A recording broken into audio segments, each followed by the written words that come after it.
আহা, আমের গন্ধে না পেটটা বড়ই খিদেতে মোচড় দিচ্ছে গিন্নি। তাই বলি, ওরকম বাঁকা চোখে পাকা আমের দিকে তাকিয়ে আছো কেন?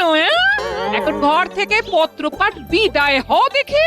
এই যাও যাও যাও, রাজসভায় যাও, সারাদিন শুধু খাই খাই খাই। ওহ, আজকে তো রাজবাড়িতে ভোজ, এই যাও না, তৈরি হয়ে নাও। ওহ, তুমি তো আম কেটে দিলে না, যাক রাজবাড়ি গিয়েই খাবো বৈদ্যর বাগানের আম। পেটটা ঠিক থাকলেই হয়। ওহ, দেখো মা, দেখো। ওহ,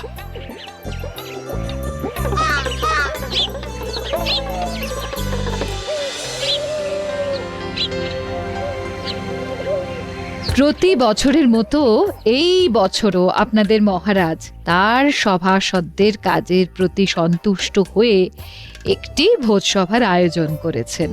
সকলে পেট ভরে খাবেন, কেউ কোনো লজ্জা করবেন না কিন্তু। আমিও লজ্জা করব না। লজ্জা তো নারীর অলংকার, আপনি কেন লজ্জা পাবেন? গোপাল, তুমি একটু খাওয়ার সময় মহারাজের দিকে নজর রেখো। ওনার যে বয়স হচ্ছে, উনি সে কথা ভুলেই যান। তুমি মহারাজের পাশেই বসো গোপাল। রানী, অনেক হয়েছে, আর হাতে হাঁড়ি ভেঙো না তো। এবারে গরম গরম লুচি, আলুর দম, রসগোল্লা, কালো জাম আর ভালো আম দিতে বলো।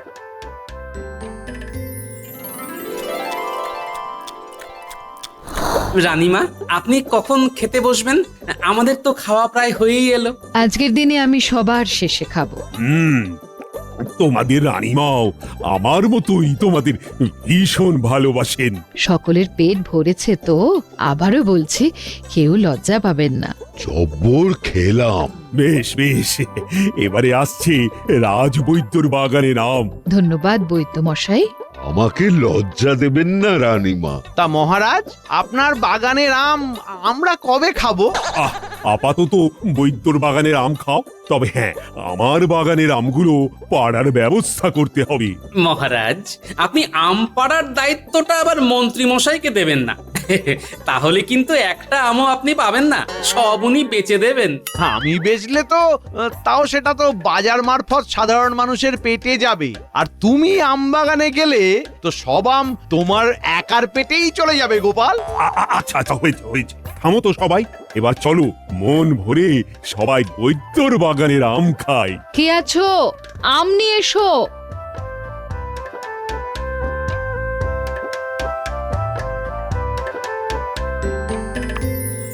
ও বাবা, মহারাজের পাতে কত বড় আমের চাকলা, কত ছাড়া আমার পাতে দিতে পারলো না। আহ আহ, কি মিষ্টি আম গো বৈদ্য। হ্যাঁ, খান খান, সবাই মন ভরে খান। সবাই প্রাণ ভরে খাও। মহারাজ এখন ওদিকে গল্পে মত্ত। আমার ছোট আমটা মহারাজকে দিয়ে ওনার বড় আমটা আমি তুলে নেব। আমগুলো সব খেতে লাগছে চিনির মতো মিষ্টি। এক সে বড়কর এক আম, সব বৈদ্যের বাগানের শ্রেষ্ঠ। নিন নিন নিন, এবারে মহারাজ আম খান, আম খান। আমটা আমায় অদল বদল করতেই হবে। ওহ ভগবান, আজ তোমার পরীক্ষা দেখি। মহারাজ ওদিকে তাকিয়ে এই সুযোগে আমটা বদলা বদলি করে নি।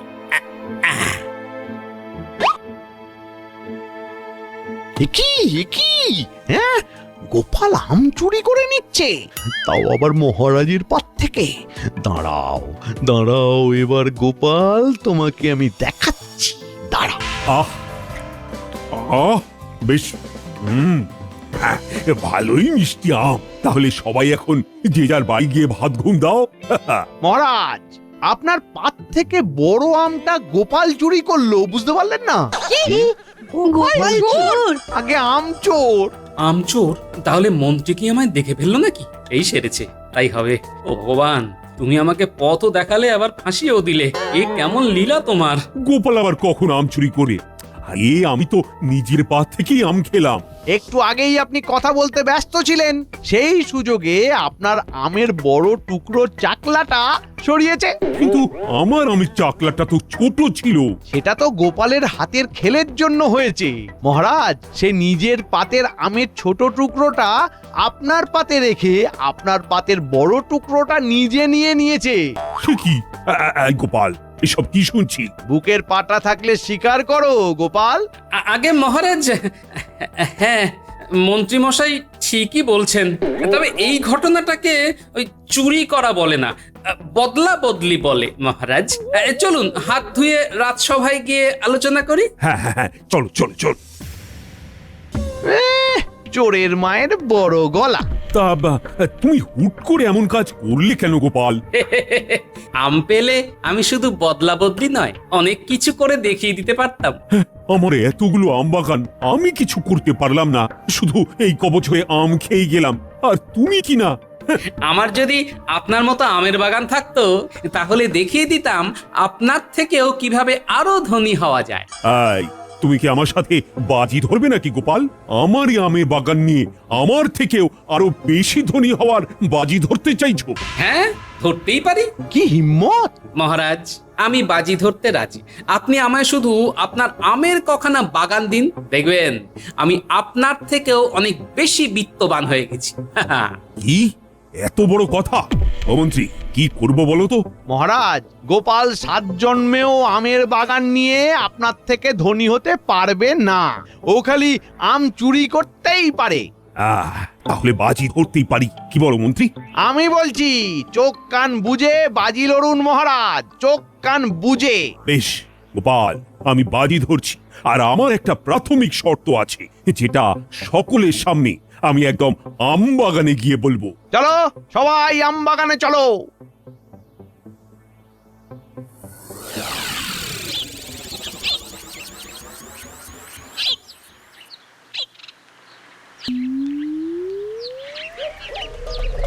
সকলের সামনে আমি আমার এই দক্ষিণের এবং ওই দিকের পূর্বের আমবাগান গোপালকে 3 মাসের জন্য অর্পণ করলাম। গোপাল, ঠিক 3 মাস বাদে যদি তুমি এই বাজি না জিততে পারো তাহলে পরিবার নিয়ে তোমায় এই রাজ্য ছাড়তে হবে। আর মহারাজ, যদি আমি জিতে যাই তাহলে? তাহলে এই রাজ্যের নাম পরিবর্তিত হয়ে তোমার নাম অনুসারে হবে গোপাল নগর। কি রাজি তো? হ্যাঁ মহারাজ, আলবাত রাজি। দেখা যাক পরবর্তী 3 মাসে তুমি আমার থেকেও ধনী হয়ে এই রাজ্যের নাম নিজের নামে করতে পারো, নাকি এই রাজ্য ছেড়ে অন্য রাজ্যের বাসিন্দা হও। হ্যাঁ মহারাজ, সময়ই কথা বলবে। ঠিক 3 মাস বাদে মহারাজের সিন্ধুকে সঞ্চিত মোহর এবং গোপালের আয়ের মোহর গোনা হবে। দেখা যাক কে জেতে আর কে হারে।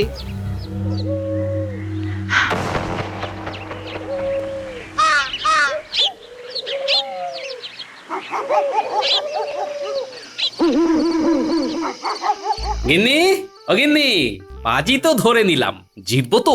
দেখো জিতবে কিনা জিতবে সেটা আমি জানি না, কিন্তু তুমি যে বাজি ধরার সাহসটুকু দেখিয়েছ তাতেই আমি খুশি। হ্যাঁ হ্যাঁ, চেষ্টা তো করি। মাথায় একটা মোটামুটি পরিকল্পনাও করে নিয়েছি, বুঝলে? কাল থেকে লেগে পড়বো। গিন্নি, তোমাকেও কিন্তু এই লড়াইয়ে আমার সাথে সাথ দিতে হবে। এ তুমি না বললেও পাশে থাকবো, হ্যাঁ, আর বললেও পাশে থাকবো। তুমি আমার বড় ভরসা গিন্নি। বলছি মেয়ে জামাইটাকে একটু দেখে। ওফ, আবার সেই জামাইয়ের কথা। আচ্ছা আচ্ছা, বুঝেছি। বলছি এই কালকে কি তোমার সাথে ন্যাপলা গুলটেরা আম বাগানে যাবে নাকি? হ্যাঁ, ওরা তো আছেই। এছাড়াও আরো কিছু জনকে ডেকে নিয়েছি, বুঝলে? 2খানা বাগানের আম পাড়া কি 4টিখানি ব্যাপার।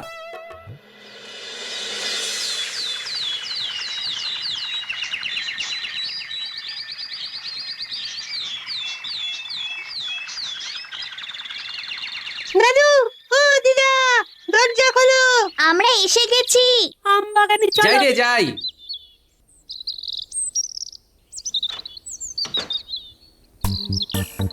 দাদু, তোমার কথা মতো আমাদের সবার জন্যই আম পাড়ার আঁকশি দেওয়া লাঠি এনেছি। ভালোই হবে, সবার হাতে একটা করে লাঠি থাকবে। দাদু, তুমি যে বললে আমগুলো পেড়ে আমাদের আরো বেশ কিছু কাজ আছে, কই কি করতে হবে সেটা তো বললে না? এই হ্যাঁ, তুমি তো আমাকেও বললে না। আম নিয়ে কি পরিকল্পনা আছে তোমার মাথায়? বলছি সব বলছি। আমরা দুটো বাগান থেকে মোট যত আম পারবো তার ভেতরে কিছু আম শহরে বিক্রি করে দেব, কিছু আম নিয়ে চপের দোকান দেব, এই আমের চপের আর কি। আর কিছু আম নিয়ে আমের শরবতের দোকান হবে। তারপরে বাকি যা আম থাকবে সেগুলো নিয়ে আমার অন্য পরিকল্পনা আছে। সেটা আবার পরে বলবো, এখন নয়। এখন সবাই চলো আগে গিয়ে আম পাড়ি।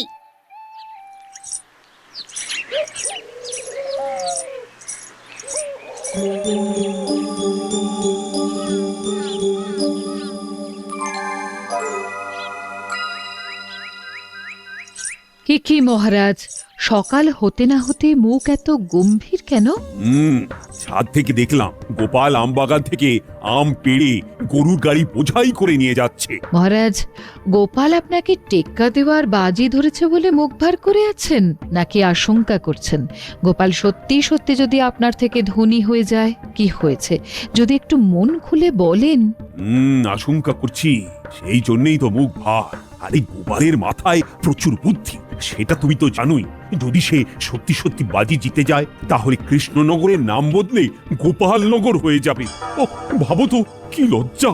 উপরওয়ালাকে ডাকুন যাতে আপনার মান সম্মান বজায় থাকে।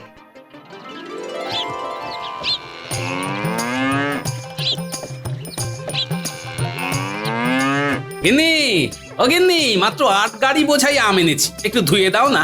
মা, বাবা, টুকি, আমি আপনাদের বাড়িতে একটু ঢুকি। এই কে কে কে রে? গলাটা খুব চেনা চেনা লাগছে। কে? মা, আমরা। ওহো মা, আয় আয় আয়, এসো এসো বাবা জীবন, এসো। আয় মা আয়। উফ, ভালো আছেন বাবা? একটু আগে পর্যন্ত ভালোই ছিলাম বাবা, কিন্তু এখন অসুস্থ বোধ করছি বাবা। অসুস্থ লাগছে? ভগবানকে ডাকুন, কার যে কখন কি হয়। মনে হচ্ছে ঠিক সময়ে এসেছি। কি কি বললে? আর তোমরা এখন এইখানে? কি ব্যাপার? হাওয়া বদল করতে চলে এলাম টুকুস করে। কদিন থেকে তারপর যাব বাবা। দেখো তোমার কদিন যাতে আবার বেশি দিন না হয়। বাবা, এই দালানে ভর্তি আম যে, কি ব্যাপার? আমি কি একটু খাবো? না বাবা, এইগুলো খাওয়ার জন্যে নয়। বাবা, একটু বলো না কি হয়েছে? আসলে মা, আমি মহারাজের সাথে বাজি ধরেছি বুঝলি। বলেছি ওনার থেকেও ধনী হওয়ার ক্ষমতা আমার আছে। বলেছি ওনার বাগানের আম নিয়েই আমি আমার ক্ষমতায় অনেক কিছু করে ওনাকে ধনী হয়ে দেখাবো। ও বুঝেছি, তা এগুলো ওনার বাগানেরই আম, তাই তো?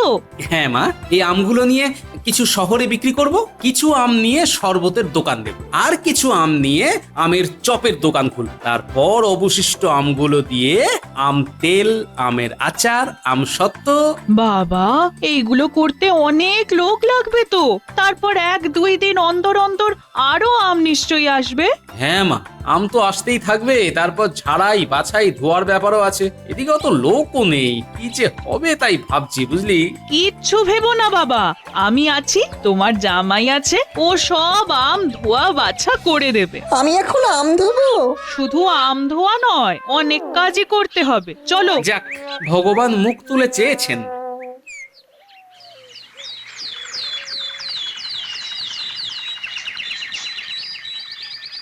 তাহলে আমি বেরোলাম। হ্যাঁ, শহরে আমগুলো বেচে ফিরতে ফিরতে প্রায় সন্ধে হয়ে যাবে বুঝলে। আমিও তাহলে আমের শরবতের ঠেলা গাড়ি নিয়ে বেরোচ্ছি।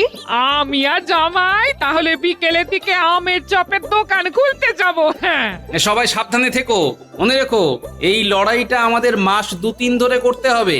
আমরা কখনোই ব্যবসার থেকে অর্জিত টাকা নিজেদের কাজে লাগাবো না। যা রোজগার হবে তাই দিয়েই আবার ব্যবসার মূলধন অর্থাৎ আম কিনবো। মহারাজ ভেবেছেন তুমি একা কি করবে? এখন আমরা সবাই সবাই তোমার পাশে আছি। হ্যাঁ,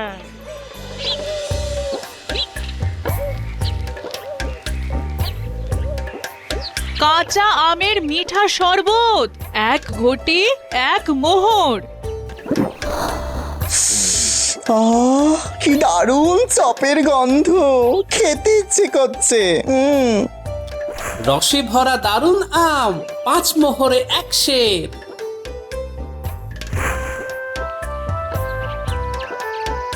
35,999। আর এই একটা। তাহলে হলো সর্বমোট 36,000টা মোহর। আমি ভাবতেই পারছি না গো। বাবা, 1.5 মাসের মধ্যে এই, তাও আবার 2খানা আম বাগান নিয়ে। কষ্টের ফল। হ্যাঁ, আমি ভাবছি আরো 2খানা আম বাগান কিনে নিই, বুঝলে? বর্ষাকাল আসছে, এইবারেই তো আসল খেলা শুরু হবে। হ্যাঁ হ্যাঁ বাবা, কিনে নাও। আমি তাহলে ভালো আমের চপ ভেজেছি বলুন। হ্যাঁ বাবা, তুমি আমের চপ ভাজায় দক্ষতা অর্জন করেছো।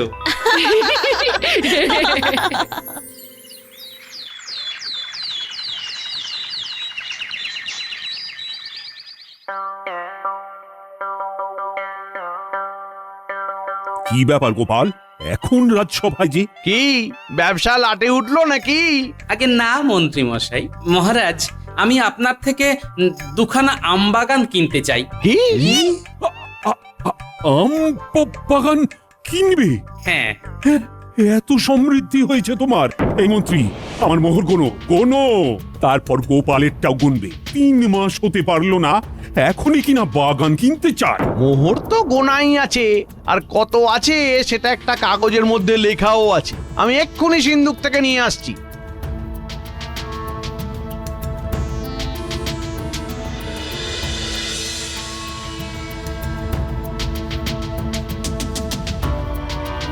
মহারাজ, আপনার সর্বমোট 36,500। এবারে গোপালেরটা দেখো। আমি হিসেব করেই রেখেছি মহারাজ, এত মোহর আনতে পারিনি। তা তোমার হিসেবে কত হয়েছে শুনি?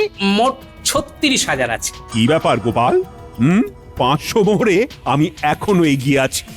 তুমি কখনোই আমায় টেক্কা দিতে পারবে না। যাও যাও, আমি আর আমবাগান দেব না। ভেবে দেখুন মহারাজ, এখনো 3 মাস হয়নি, তাতেই আমি আপনার ঘাড়ে নিঃশ্বাস ফেলছি। যাকগে, আসি। আমার বরাদ্দ 3 মাস শেষ হলেই না হয় দেখা হবে মহারাজ।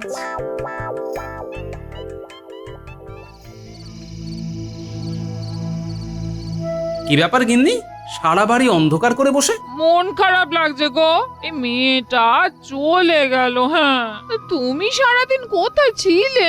এবারে আসল যুদ্ধে নামতে হবে গিন্নি, তৈরি হও। আর এই যুদ্ধে জিতে গেলেই আমি নিজে তোমায় মেয়ের বাড়ি দিয়ে আসবো। কি যুদ্ধ?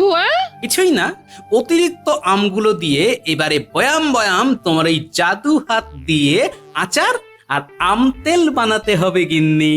এই আচার আর আম তেল বর্ষাকালে শহরে প্রচুর দামে বিকবে। হ্যাঁ, বলো কি, আমি আম দিয়ে নানা ধরনের আচার বানাবো। হ্যাঁ, আমি আজ শহরে গিয়ে সব খোঁজ নিয়ে নিয়েছি। তোমাকে সাহায্যের জন্য 4 জন মহিলাকেও বলে এসেছি। এছাড়া আমিও হাত লাগাবো। কাল থেকেই অভিযান শুরু।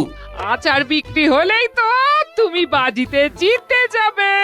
এখন যে কটা আম আছে সেগুলো দিয়ে আচার বানাও, আর আমি বাজার থেকে 6,000 মোহরের কাঁচা আম কিনে আনবো।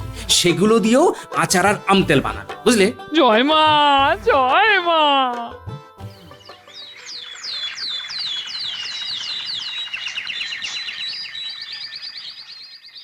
কি ব্যাপার, গোপালের মুখে এত হাসি যে? আগে বিজয়ের হাসি।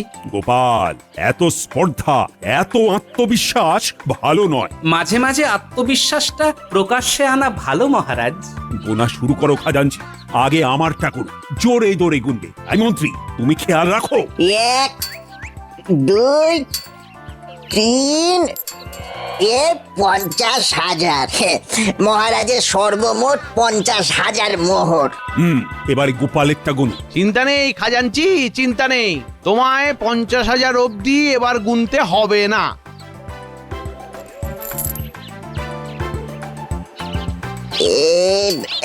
এক, 2, 3, 49,999। কি হলো খাজাঞ্চি, সব মোহর শেষ তাই তো? জানতাম গোপাল হেরে যাবে। আমি তো বলেইছিলাম মহারাজ।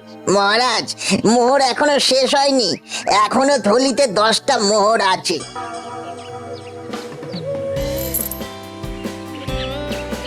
মানে গোপাল দাদা সর্বমোট 50,000 9খানা মোহর।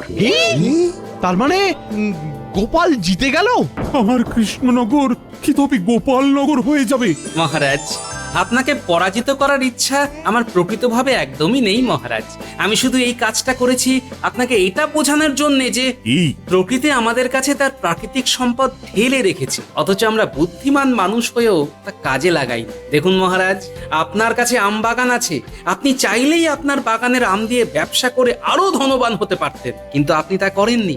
সেখানে আমি একজন সাধারণ প্রজা হয়ে খেটে ব্যবসা করে আপনার থেকে 9টা মোহরের বেশি মালিক হয়ে আপনার থেকেও ধনী মহারাজ। সুতরাং শুধু বুদ্ধি থাকলেই হয় না, সেই বুদ্ধিকে সঠিক খাতে কাজে লাগানোটাই হলো আসল বুদ্ধিমানের পরিচয়। তার সাথে ইচ্ছাও থাকতে হয়। এই কে বললো রে মন্ত্রী? দাঁড়াও মন্ত্রী, তোমার হচ্ছে। আয়, কে আছিস? কারাগারটা খোল। আজ ওর উস্কানিতেই আমি বাজি হারলাম।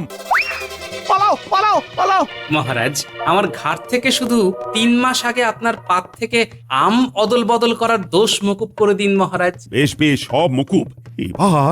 এবার বেটা মন্ত্রীকে আমি আচ্ছা করে ধোলাই দেব। মন্ত্রী দাঁড়াও, দাঁড়াও মন্ত্রী।